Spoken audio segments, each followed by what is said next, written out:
Hi guys, welcome back to my channel and thanks so much for clicking on today's video. So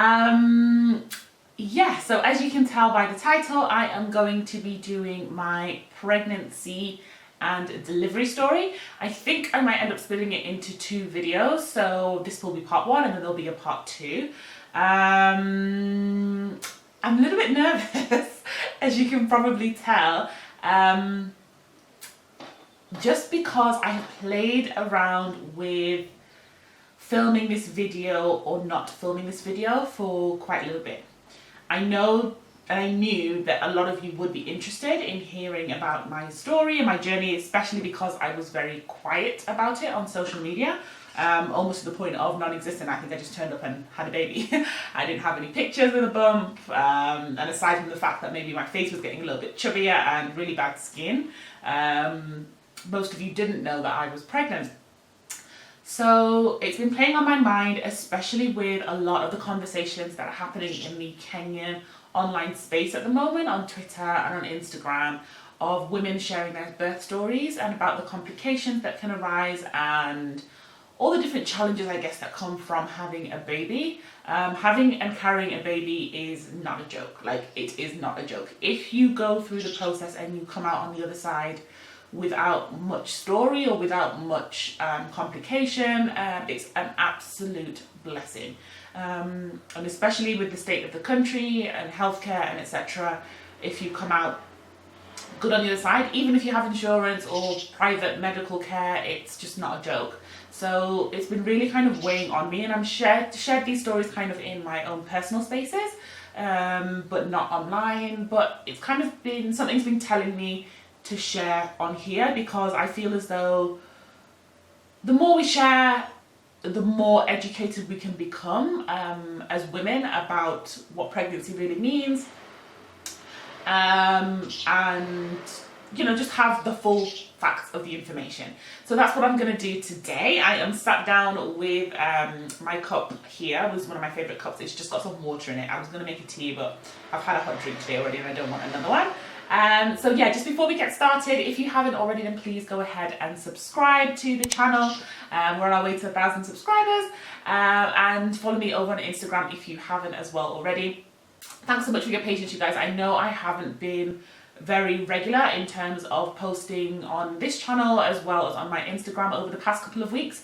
Work has just gotten crazy and I'm still trying to figure out my balance in terms of work life, home life, wife life, mother life, and this kind of social media and YouTube life. So thanks so much for bearing with me. I am still figuring it out, but I am planning to get back on being regular after this. Yeah, so let's just get started. So my pregnancy journey actually begins before I found out I was pregnant, because myself and my husband got married in November 2017, and we had a discussion about, we'd been together for a number of years before that, so we knew that we wanted to have a baby pretty much quite soon after we got married. So I actually stopped taking my contraception in October of 2017. I was on the contraceptive pill, the combined pill. By the way, once you stop the pill, that thing will jack you up. All of my hair just became horrible. I mean, I actually had to cut off my hair. It was that bad. It was falling out in clumps. It was stringy. It was knotted. It just was, my hair's fine anyway, but it became just disastrous. So something to watch out for if you are on contraception, to think about what it means if you're coming off hormonal contraception for your body. So we came off contraception in October, and yeah, every month was kind of just like, oh, let's see if I'm pregnant this month. I didn't try and put too much pressure on myself, although I was feeling very much that I wanted to be pregnant and have a baby, so there was a little bit of pressure there, but I didn't stress myself out too much.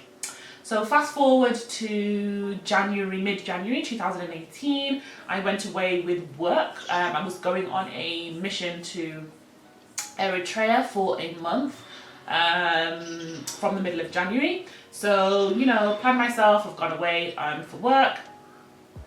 While I was away at work, before I travelled, I decided I was going to pack a couple of pregnancy tests, just in case I managed to fall pregnant before, going away, then, I would find out when I was there. So I just had them as a by the way in my suitcase.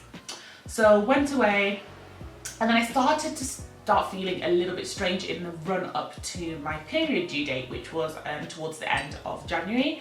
I started to feel like my boobs were really sore. My boobs don't really get that sore towards my period, and if they do, then it wasn't this, like, because I noticed that there was something different.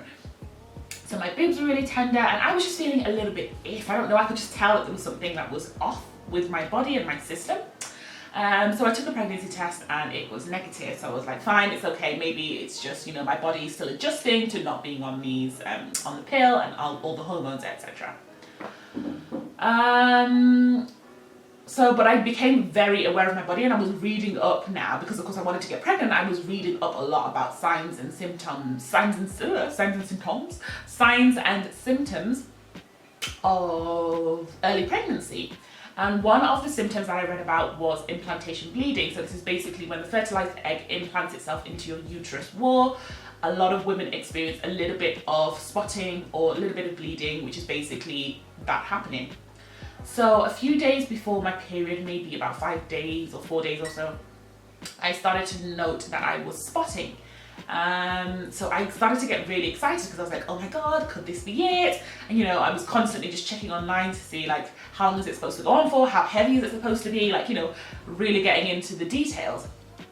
So this went on for a couple of days, and it started to get a little bit heavier, and I remember feeling a little bit worried, and I was like, oh no, maybe this is just my period coming in early. So I started Googling, like, how heavy is it supposed to be, you know, scouring through all these forums about mums talking about this thing. So this was still before my actual period due date, and then I started to feel like I was shedding a lot more blood than I should, and I actually started to see what looked like uterine lining or clots in my blood, which girls, you know, when you're on your period, that's kind of what happens. But my period due date wasn't there, and bearing in mind my period is very bang on, like, it doesn't deviate. I can almost time it to the day. So this was still a few days before my period, and I was like, this doesn't feel right. I don't know, I just felt like there was something a little bit odd. So I decided to go and see a doctor at the local hospital. So I went and saw a gynae, and I told him, I don't know, like, I'm spotting, or what looks like now heavy shedding. I first thought that it was implantation bleeding because I've been trying to get pregnant, but I started to suspect that maybe I had fallen pregnant and this might have been a miscarriage. So he asked me a few questions, and then he sent me off for a ultrasound. So I went for an ultrasound, and the man was doing the ultrasound, but I could kind of, you know, you can just feel that there's something not quite right in the vibe. Yeah, so I was just feeling that there was something not quite right in the vibe. And so he finished the ultrasound and didn't say anything at all to me, and was basically just saying, oh, go back and see the doctor.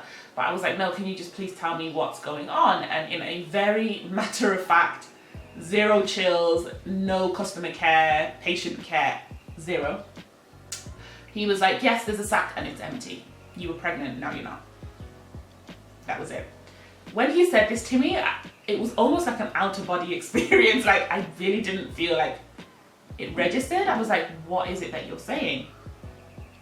So it didn't really clock, but he said, no, just go and talk to the doctor, he will let you know. So I went back to see the doctor with the scan results, and bearing in mind this is a hospital where it's like, you know, public hospital, there's not that many resources. It was a little bit overcrowded, especially the gynae section, and I think it was only this one gynae that was working that day, and everybody's talking Tigrinya, nobody's really speaking English, so I'm just very much alone.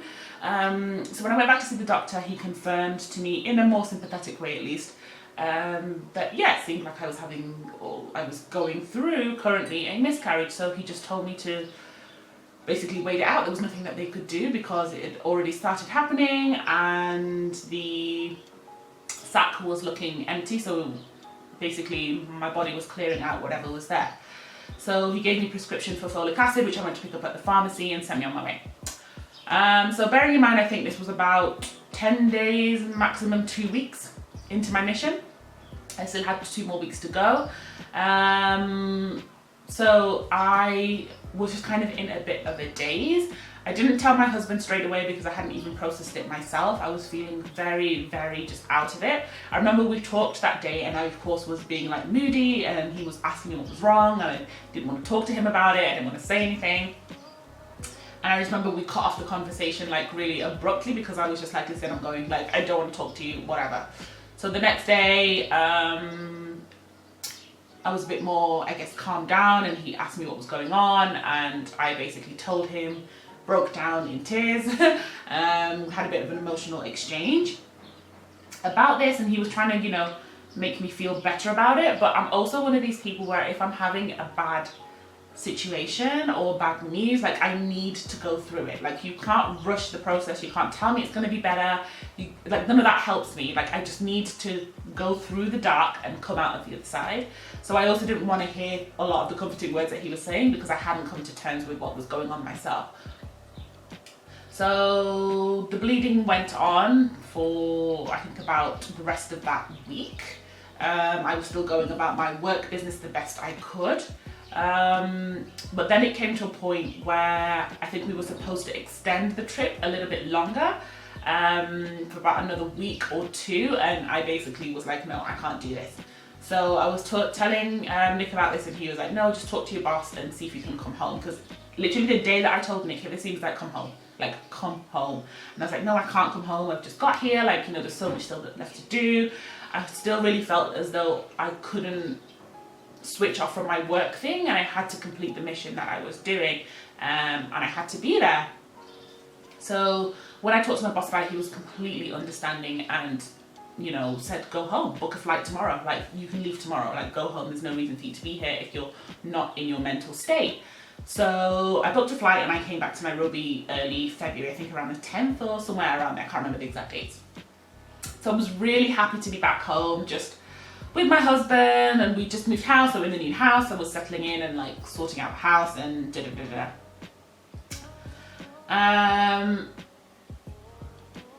I didn't really, in hindsight, I didn't really process the loss of that pregnancy. I didn't allow myself a chance to process it. As soon as I got back, I was kind of like, yes, thank God I'm back home. Just started getting back into my regular life. I didn't really allow myself to get into it. But that might have been, I think, God's kind of way of being a blessing in some cases, because fast forward literally about 2 weeks after that was my birthday, my 29th birthday on 24th February. So because we just moved house, we were planning to have a housewarming stroke birthday party in the house. But say like about 3 or 4 days before my birthday, I again started to feel like my body was being a little bit weird. So about 3 or 4 days before my birthday, I started to feel as though my body was going through something and it was feeling a bit weird. I didn't know whether it was like a hangover from a miscarriage, I haven't had one before, or, you know, whether it was just hormones in my body. Like, I didn't know what was going on, but something in the back of my mind told me to take a pregnancy test, and I actually ended up taking a pregnancy test on the morning of my birthday. So bearing in mind, we've planned to have, like, you know, a big old party with drinks and everything going on that evening, and something just told me, take this pregnancy test this morning. So I did, and there was a faint positive line. I didn't tell my husband I was doing this, I was doing it on my own in the bathroom. There was a faint positive line. It was, again, an almost out-of-body experience, because I didn't know what was going on, and I didn't know whether the faint positive meant that it was just like chemicals and hormones still in my body that was registering as if I was pregnant, or if I was actually pregnant and we had fallen pregnant immediately I come back. So I tried to sit on it for a couple of hours, but then I couldn't, and then I told my husband about it, and he was over the moon. Like, so I've never seen him smile like the way he smiled. He was so excited. But then I told him, listen, we're having this party today, and I don't really know what this means. I'm gonna go and see a doctor on Monday, because this was on a Saturday, I think. I said, I'm gonna go see a doctor on Monday. So don't mention anything to anyone, because we don't know what this means. This could actually be residue from the miscarriage. So we had the party, I didn't end up drinking, Fast forward to Monday, I went to see the doctor.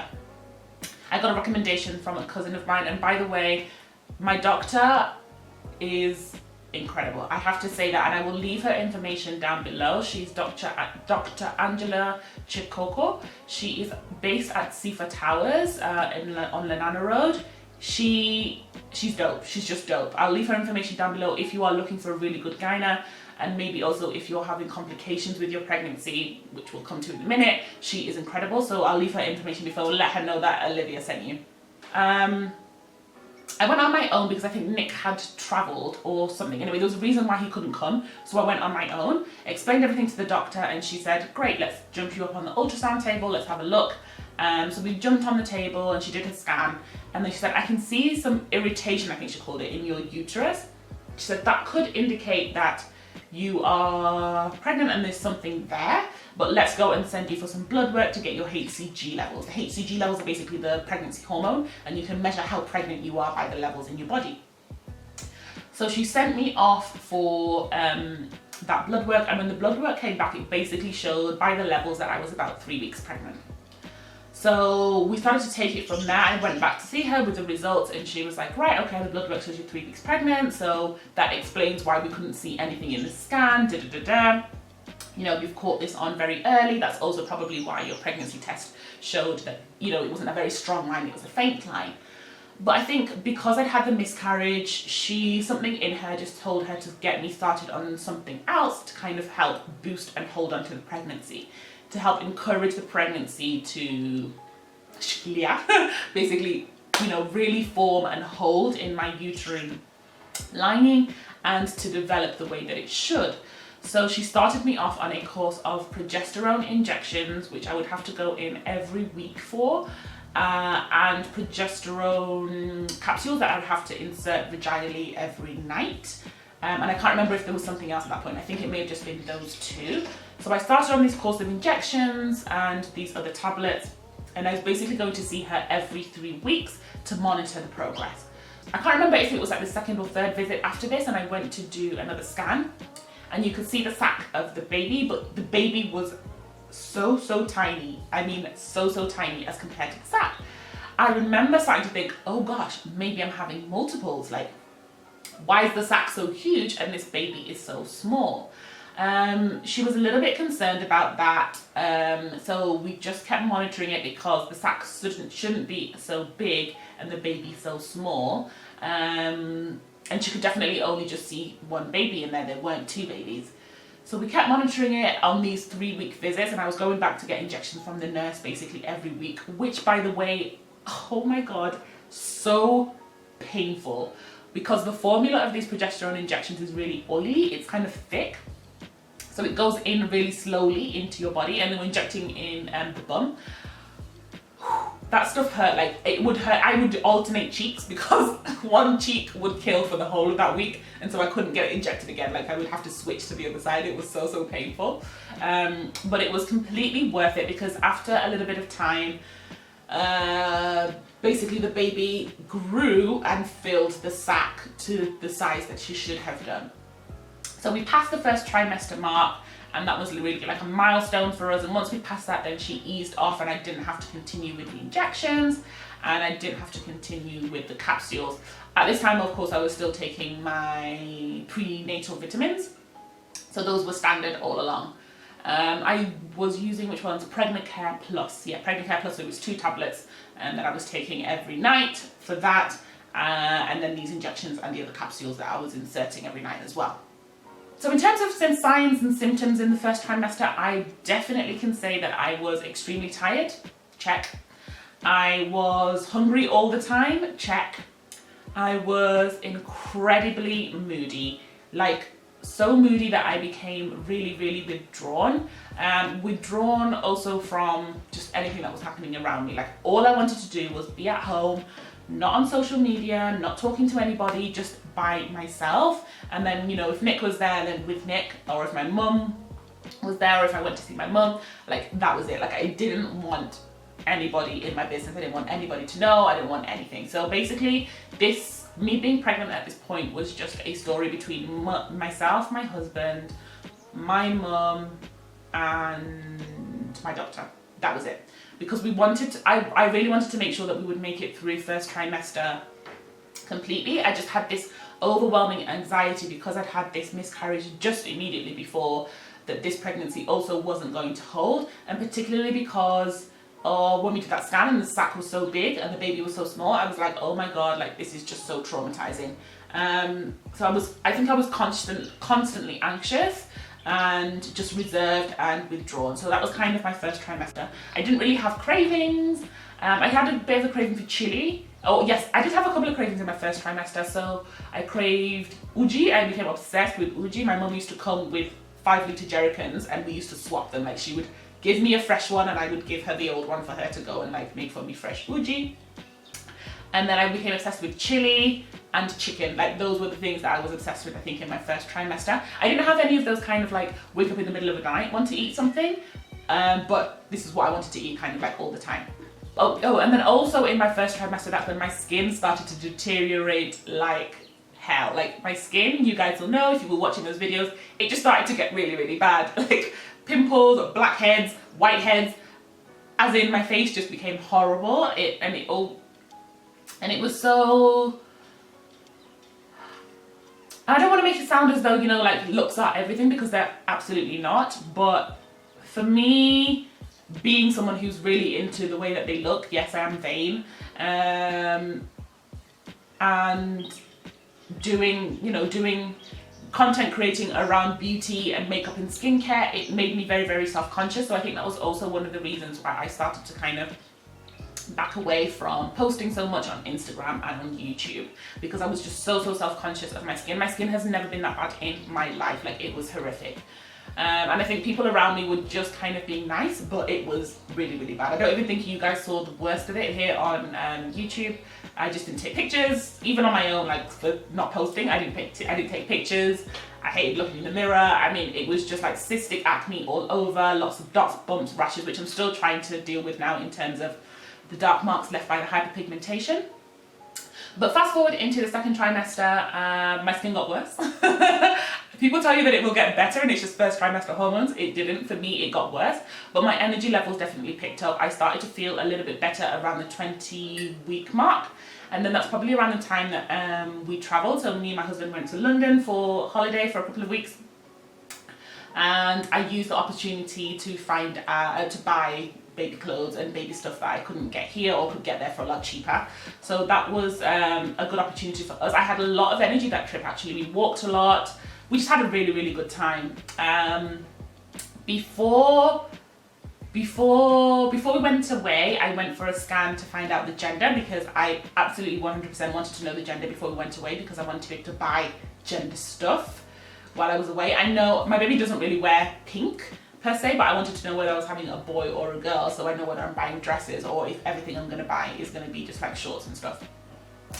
My husband was 100% convinced that this baby was a boy. Like he knew from the beginning, you're having a boy. Like he knew this is Junior, it's Junior, that's the story. I, on the other hand, didn't really know either way. I kept having dreams like it was a boy and a girl, but I wasn't really committed. I feel like in my heart, like, do I want a boy, do I want a girl? I didn't really care.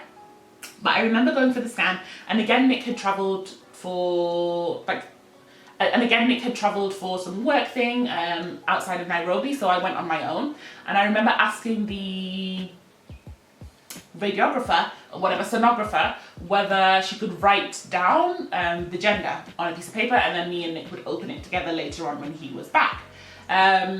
Basically they refused. By the way, has anybody tried to do that so that you can do a gender reveal and then your sonographer has rejected you? Because basically she was like, I'm gonna tell you now or you'll wait until your husband is here. Like, and I found that really, really strange, but I asked Nick about it and he was like, it's fine, just find out and you'll let me know. So she was doing the scan, checking that the baby's fine, la la la, and then she just suddenly blurted out, it's a girl. I legit screamed, like, ah, like a huge, massive scream. I'm sure everybody could have heard me. I was squealing almost, like so excited. And I didn't know that I was so committed to having a girl, because she was like, I thought you didn't care whether it's a girl or a boy. And I was like, I thought so too, but clearly I'm really excited. So I remember calling Nick about it and letting him know that it was a girl.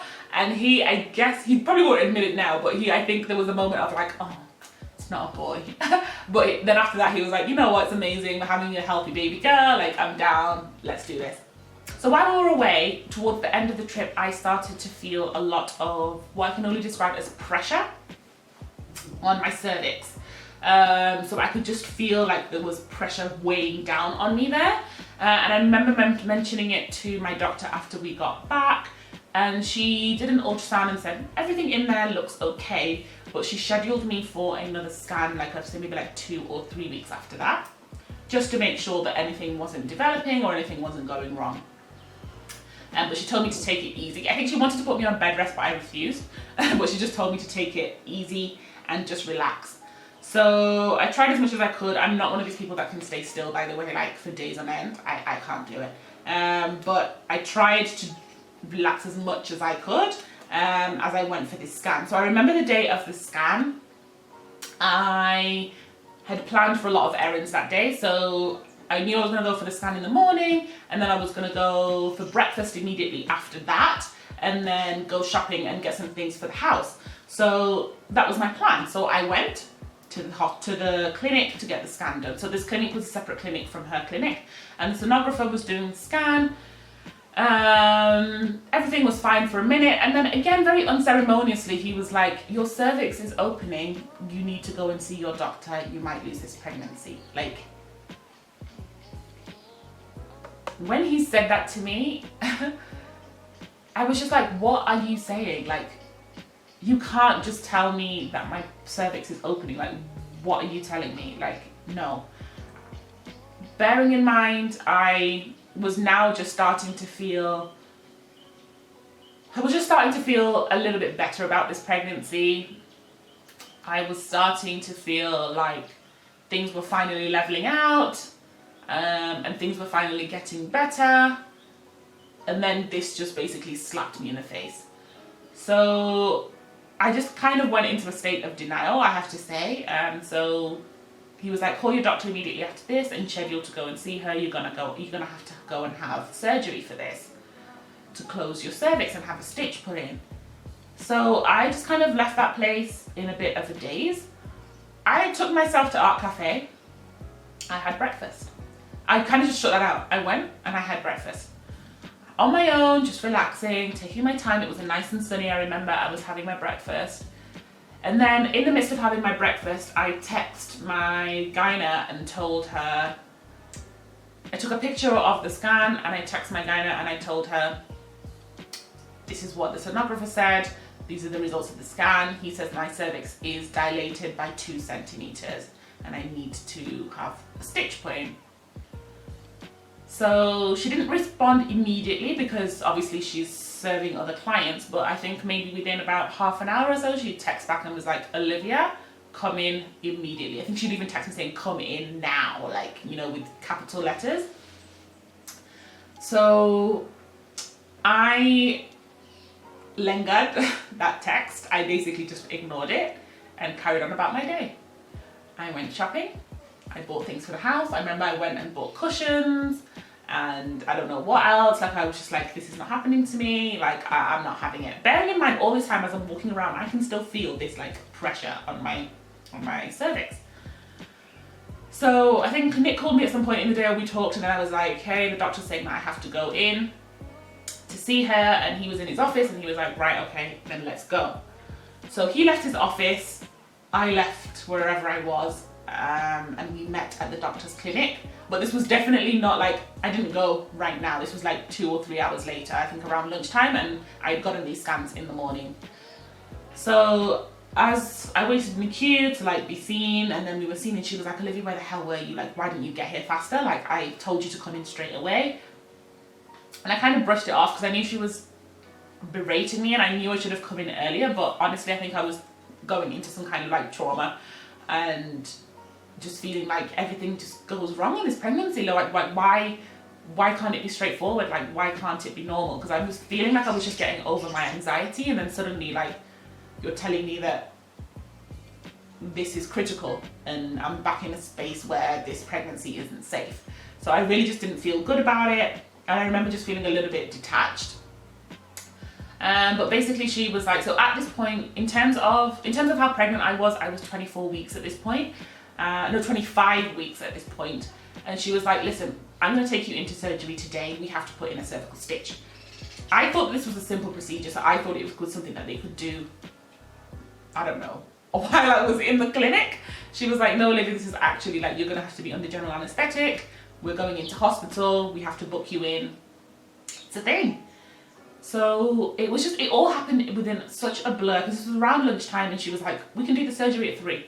And I was like, no, I'm not ready to do this surgery at 3 p.m. Like, I don't even think I've come to terms with what's going on. Can we do this surgery later on, like in the evening? So she was like, fine, we can do this at around 8 o'clock. Meet me at the hospital at 7. We'll get you checked in, and then we can do the surgery at 8 o'clock. So in this meantime, I've called my mum, I've told her about it. She's having, I think, a little mini breakdown on her end, but she's not letting me know that she's having a mini breakdown. And basically I'm trying to rapidly catch up with the events, because everything kind of feels like it's happening before I've got a chance to rationalize it or understand it or anything. So we turn up to hospital. The procedure itself is a very quick procedure. I think they do it in about half an hour, 45 minutes, but because you are knocked out under general anesthesia, you're in the hospital for a bit longer because it takes a moment for you to come round. So I had the surgery, and then I came round and my doctor came back to see me, you know, just checking how I am. And then basically they gave me some pain medication, and she gave me some other medication, and I talked to her beforehand and I said, I don't want to sleep in this hospital, like please allow me to go home. So after she checked me and saw that I was doing okay, she was like, that's fine, go home, and then, you know, we will talk every few hours. From like, she was like, go home. She was like, go home, let me know when you get home, and do me a check-in, and then do me a check-in first thing in the morning, and then we can continue from there. So I went home with my pain medication and slept. The next day, so I'm taking my pain medication. The next day, I'm feeling as though this pain medication is not doing its job. Like, as in, I'm taking it, but it is not checking in the way it needs to check in. So I text her and I'm like, hey, this doesn't seem like this medicine is working. So we call, like, we talk again. And then I'm like, look, and I can still kind of feel like there's some pressure going on, like down there. So she was like, you need to go back to hospital. I'm going to talk to them now, and they're going to give you 1, 2, 3 of these drugs. Some of it is going to be intravenously administered, and some of it is going to be tablet form. And when I got to the hospital, they started messing us around a little bit, and thank God, bless her heart, she actually left her house and came. Because she was like, no, they're going to mess you around, and I can see that you're really nervous. And I think she could tell that I was anxious, and basically I just wasn't in a good space. So she came to the hospital and administered the drugs intravenously. And then she told me that I would have, and then she started monitoring me. So she was just touching my stomach, and I'm just kind of there like, la, la, la, la, la. And then she's like, Olivia, there's something that we have to discuss. You are having contractions. You guys, when she told me I was having contractions, she's like, feel your stomach. She's like, look, this is what I've been doing. Because she was touching my stomach for like a while, and I was like, what is she doing? So she kept touching, my stomach was literally getting really, really hard, tensing, staying like that for a little bit, and then relaxing. So she was like, Olivia, touch your stomach. She's like, do you feel it hard now? And I was like, yeah, I feel it, it's hard. She's like, and then after some time passed, she was like, do you feel that it's relaxed now? Yes, it's relaxed. She's like, those are contractions. Your body is going into premature labor. Listen, yeah. When she said that to me, I was dazed, like utterly dazed. She left the room, and then Nick came in, and then I broke down. Like, I was just sobbing, like completely and utterly sobbing. I was like, what the hell is going on? It's just one story after another with this pregnancy. Like, it's just like, you know, when am I going to catch a break? Like, if she's born now, she's 25 weeks, like she's not going to survive. Or she's going to have, you know, a really limited chance of survival, and she's going to suffer, and she's just had such a hard life. Like, I'm always getting injections, I'm always, you know, getting some kind of checkup, like I'm always on drugs. Like, can her life just be normal, and her life hasn't even begun? Like, I really fully just broke down. It was so heartbreaking for me, and really hard, I guess, for me to process. So she started me again on progesterone and steroid injections, because she was like, look, we're going to do everything that we can to basically control these contractions. So she gave me some kind of drug for it. I can't remember the name. It might have been nifedipine. She gave me medicine to basically control the contractions and stop my uterus contracting. And then she started giving me steroid injections, which I had to have periodically to make sure that just in case this pregnancy came early, that the baby's lungs would start to develop, because that's the biggest fear, I guess, for doctors, is that the organs haven't fully developed and the baby can't survive well on their own outside. So she started to give me those injections so that the baby's lungs could develop and at least she could breathe on her own if she was born. So, and then she prescribed me bed rest.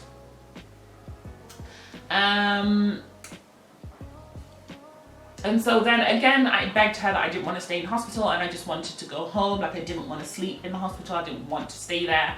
So she released me and discharged me and allowed me to go home, but then she put me on like solid bed rest. And I remember her giving instructions to Nick, like, she will not leave the bed except to pee, to poo, or to shower. Like, as in, she is not leaving the bed, you are doing everything else for her. Bring her food, if she wants this, go and get it. Move the TV to your bedroom, do whatever it takes, but she is not leaving the bed. So I was put on bed rest for about, she put me on, I think, 3 weeks bed rest. I wasn't the best bed rest patient. I think I stayed in bed for about 4 days, and then after that I was like, I can't do this anymore. So I started walking around the house because I was just like, I can't. She was like, Olivia, you're not cooking, you're not cleaning, you're not doing anything. But then I just became so bored. Has any of you ever been on bed rest? It is so boring. And I'm not one of these people as well who can sit and incessantly watch a series for like 3 weeks on end. No, that's not me. I need to be out about, I need to be doing things, like I just couldn't hack. So I wasn't also the best bed rest patient. So I did start moving around the house and outside the house, maybe. I can admit it now, she'll kill me. But yes, so I was put on bed rest. And also in the 3 days after I got sent home, there was a nurse that came to the house to administer whatever they were giving me by intravenous for 3 days in a row. So the weeks went by and finally we made it to the 30-week mark, which felt like an age. As every week went by, it was kind of like a milestone, because of course the baby is developing rapidly now in this last trimester. So as every week went by, it was kind of like, okay, we've made it to 27, or we made it to 28. 30 for me was a big deal because it was like, we're finally in the 30s. And then we kept going, and we made it to 34. And once we made it to 34, I think all of us kind of sighed a sigh of relief. My energy levels started to pick back up, like boom, like I had so much energy, I was out and about. That was when I started really posting on Instagram again. I started posting videos. I was, you know, just all over the place because I had this energy back, which I didn't have for most of the pregnancy. And because we were getting closer to delivery date, I think my mental state got a lot better, and I started to really feel as though, you know, we can actually make this, like, you know, we're getting closer, like we can actually do this. If she's born today at 30 weeks, then, you know, we have better chances. If she's born at 32, we have better chances. If she's born at 34, you know. So once we got to 34, my doc said, you know, once we get to 34, then, you know, we're really in the, she'll be premature, but we're in the good part of it. Like, you know, it's going to be good. So we started making plans for when I was going to remove my cervical stitch. So you do have to remove that stitch before you go into labour and before you give birth, so to allow the baby to come out, and I wanted to try for a natural birth. So we planned to remove the stitch at 38 weeks, and that wasn't thankfully a whole process of having to be knocked out or go under. That was just something that we did in her clinic. By the way, that hurt as hell. Like it hurt, it wasn't easy. So if you do have a cervical stitch, you don't really feel so much as you're having it put in, but when it comes out, like it was uncomfortable. I think it was more than uncomfortable, it was actually painful. So just a heads up, but we removed the stitch, and then it was just countdown basically. So now we were counting down to when the baby was going to be born. Her due date, by the way, was end of October, so 31st of October, 1st of November. So we were playing around with that kind of ballpark figure. Yeah, so I had the stitch removed, and so from now on it was just a waiting game. So I started on castor oil, which, by the way, disgusting, but I was trying to do basically what I could to help the baby descend and help her out. Yeah, so I think that's where I'll pause this video, because I think that wraps up the pregnancy part of my story. So the next video will be the delivery part of my story and bringing baby home. Basically, you guys, it wasn't easy. So in summary, guys, it wasn't easy. In some ways, I think about my pregnancy journey and say that it was a blessing because it wasn't as traumatic as very many women have to go through. I mean, there were tons of other horror stories about pregnancy, about really bad morning sickness, about all other complications that can go on during pregnancy, but it certainly wasn't easy. Thankfully, I avoided things like preeclampsia, high blood pressure, diabetes, and those kinds of things. But I think for me, aside from the physical aspect of the pregnancy, which by the way, I didn't actually add too much weight. I added about 15 kgs and I wasn't too big in terms of size. Aside from the physical part of having the stitch and the pain that surrounded that and the injections that were painful and the pressure that I used to feel, for me it was so much more the mental aspect of it. I wouldn't say that I ever got depressed, like actually depressed about it, but I would definitely say that I did feel blue. And I just can remember this and I can remember this kind of constant sense of anxiety. So I was always just feeling like I was waiting for something to go wrong. Especially as I'd allowed myself to feel good after our trip to London, and then, thinking that things were going to be better, and then, there were a ton of complications after that with having to have the stitch and the potential premature labour, and all of that. I don't really think I allowed myself to enjoy my pregnancy very much. I don't think I allowed myself to enjoy my pregnancy. I really only enjoyed it in that little window of the London trip, and right towards the end when I started to feel a little bit better and we'd made it in past the 30s. And then I had my baby shower, but even then, I don't know, man. I was always kind of holding my breath and waiting for something to go wrong. So I just wanted to share that story with you before I get too emotional. I just wanted to share that story with you because if you are going through something similar, then know that you can make it through the other side. There were some times when, I didn't really allow myself to think too far, because who knows what could happen, yeah?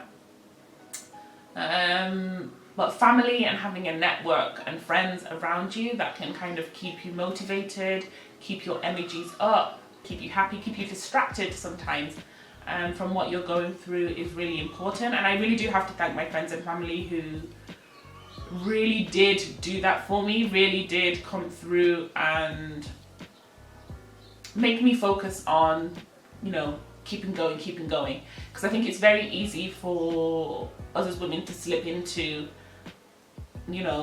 my body's not cut out for this, or clearly my body's rejecting this pregnancy. Because that's why I started to think at some point, my body just doesn't want this pregnancy. Like, it wanted to reject her in the first trimester, and then just as we were doing well, it wanted to reject her in the second trimester.